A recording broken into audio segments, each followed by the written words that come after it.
Diane Ouellette, responsable des communications de la Ligue de hockey d'excellence du Québec, volet masculin. Bienvenue à Sur le banc des joueurs.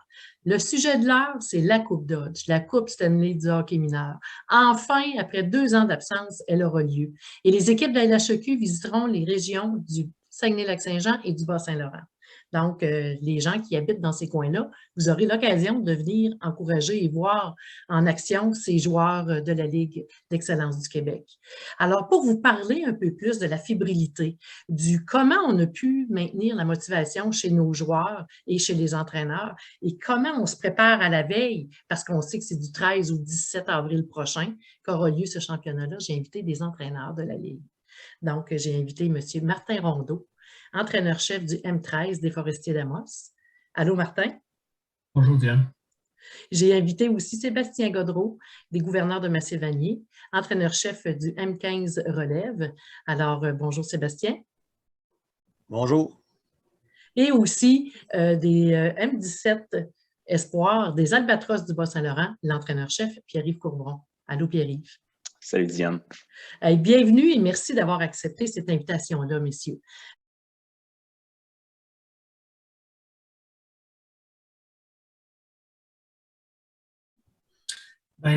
C'est sûr qu'avec les 2 dernières années qu'on avait passées, là, où on a arrêté une saison complète là, à ne pas jouer, là, juste le fait de rejouer une année, avoir des matchs au niveau de la Ligue, déjà c'était un plus pour nos joueurs, nous ici en Abitibi. Et puis, quand on a eu le hockey disait qu'il allait avoir la Coupe Dodge, là, ben, ça a été une explosion de joie pour ces jeunes-là. On avait déjà vécu le tournoi obligatoire avant les fêtes. Donc, le retour après les fêtes, je n'avais pas besoin nécessairement de pousser très fort sur la motivation pour se rendre à la Coupe Dodge. Puis dans la saison, ben, on profite des instants qu'on a pour focusser sur les éléments qu'on pouvait contrôler. Donc, c'était notre temps de pratique, c'était nos temps de match. Et puis après ça, on attendait la réponse qu'on a eue avec plaisir là, de la Coupe Dodge.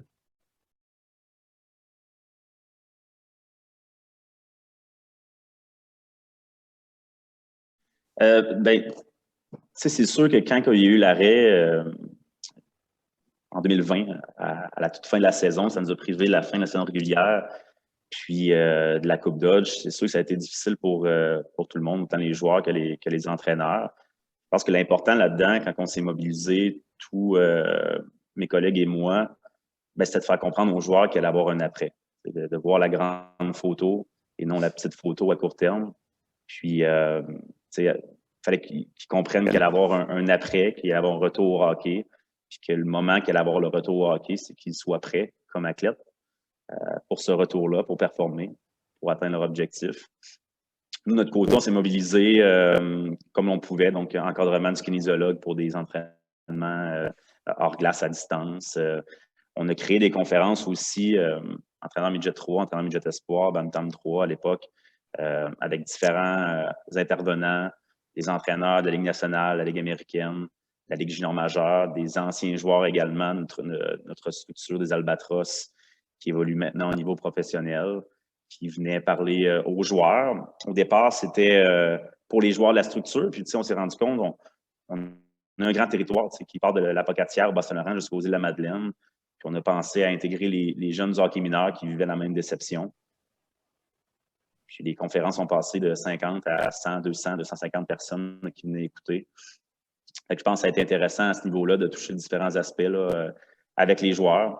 Puis après ça, la dernière saison, on a quand même été chanceux ici au Bas-Saint-Laurent. On a pu pratiquer à tous les jours, tout de même, là, avec le peu de cas qu'il y avait jusqu'aux fêtes. Là. Même disputer quelques matchs avec différentes écoles de la région, là, de d'autres programmes scolaires.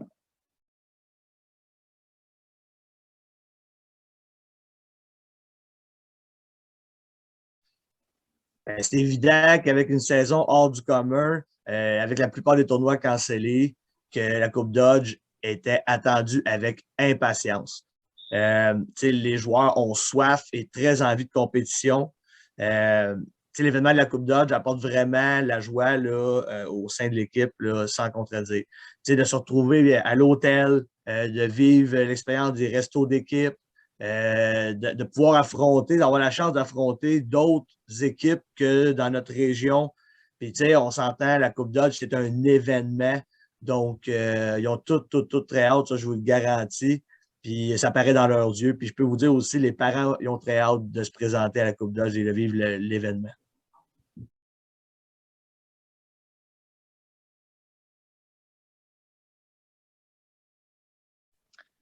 Bien, c'est sûr que, comme j'ai dit tantôt, c'est la conclusion de la saison. Fait qu'on veut s'évaluer où qu'on était au mois de septembre versus au mois d'avril contre les 20 autres équipes de la Ligue Midget Espoir.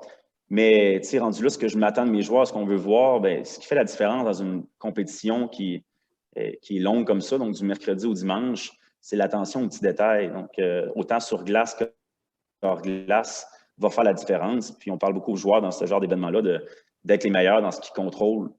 Ça va faire la différence, c'est-à-dire ton effort, ta concentration, ta discipline et ton écoute. C'est 4 facteurs que tu contrôles là, dans n'importe quel...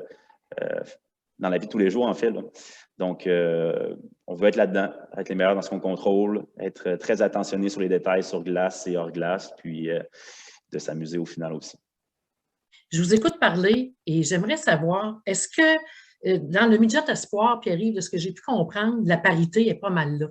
Parce que, comme tu dis, le dernier tournoi, là, il y a eu beaucoup de matchs qui se sont terminés en tir de barrage, tout ça. Donc, on peut voir une certaine parité. J'aimerais ça que vous m'en parliez chacun à votre tour dans vos catégories.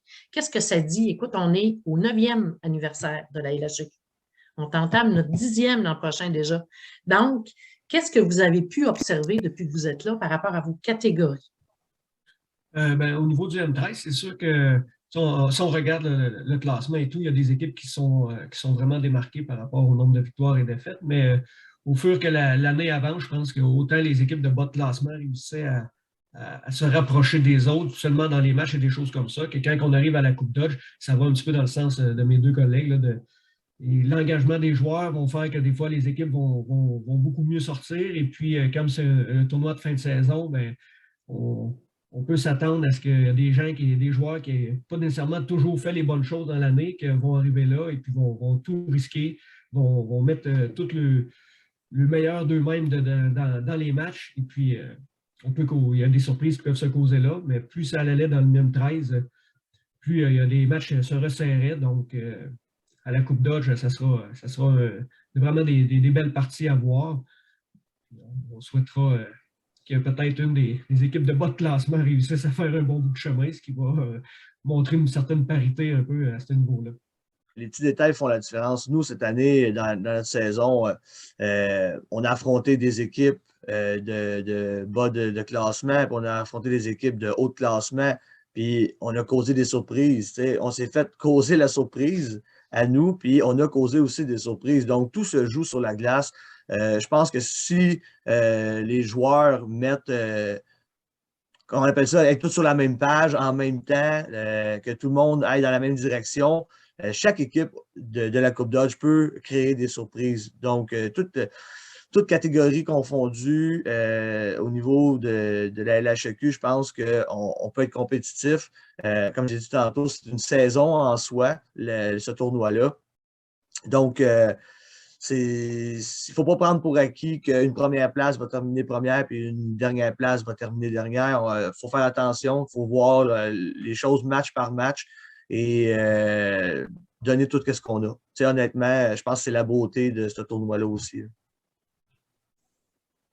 Et en terminant, messieurs, qu'est-ce que vous aimeriez dire à vos joueurs, à vos parents, aux arbitres, aux spectateurs, à tout le monde qui peuvent se retrouver à la Coupe Dodge? Première des choses, amusez-vous. Profitez de l'expérience de la Coupe Dodge. Tout le monde y participe. Donc, c'est super de se présenter à ce tournoi-là, à cet événement-là. Surtout, forgez-vous de beaux souvenirs. Tu sais, plus tard, quand on va repenser à tout ça, là, on va pouvoir dire, ben, on est allé à Rimouski, t'en souviens-tu? Puis on a vécu la Coupe Dodge. Tu sais. C'est des beaux moments. Tu sais, le passage, là, M13 relève, puis M15 relève, c'est un beau passage. Je vais jusqu'au M17 avec Pierre-Yves, tu sais. Il faut se forger des beaux souvenirs. Au-delà de tout ce qui peut arriver, je pense qu'il faut s'amuser, il faut profiter de l'expérience au maximum. Ben, moi, j'aime bien dire à mes joueurs qu'on s'en va jouer au hockey. Donc, le hockey est un jeu, donc la notion de plaisir est là. Puis maintenant, ben, on a quand même passé là, plusieurs mois à faire des apprentissages, à apprendre les joueurs apprennent sur eux-mêmes. Donc, on arrive avec ce tournoi-là avec le désir de montrer ce qu'on est capable de faire, une certaine façon de se vendre un petit peu au niveau du hockey, parce qu'il y a quand même un élément qu'ils vont avoir à se comparer avec les autres, mais tout ça dans le plaisir. Et puis, ça rejoint Sébastien là, avec les souvenirs qu'on a. Chaque personne qui a passé à la Coupe Dodge, peu importe les années qui sont allées, on finit toujours par s'en souvenir. Donc, c'est important d'avoir les plus beaux souvenirs positifs qu'on peut retirer de ce tournoi-là. Bah, la Coupe Dodge, c'est la conclusion d'une saison. Et c'est cliché de dire ça, mais vivre le moment présent, il faut être capable de le faire. Je pense qu'en vieillissant, on est meilleur là-dedans.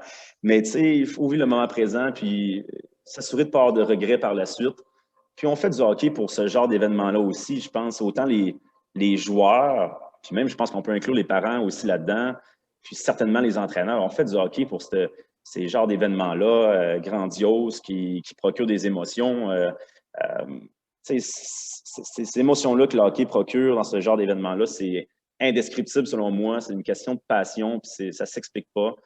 Effectivement, comme mes collègues ont dit, il faut vivre, juste vivre le moment présent et du plaisir.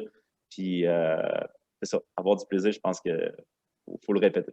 Jocelyn Thibault, lorsqu'il est devenu le directeur général de Hockey Québec, vous vous souviendrez à sa première entrevue ou ses premières entrevues, qu'est-ce qu'il a dit? Il faut ramener le plaisir au hockey.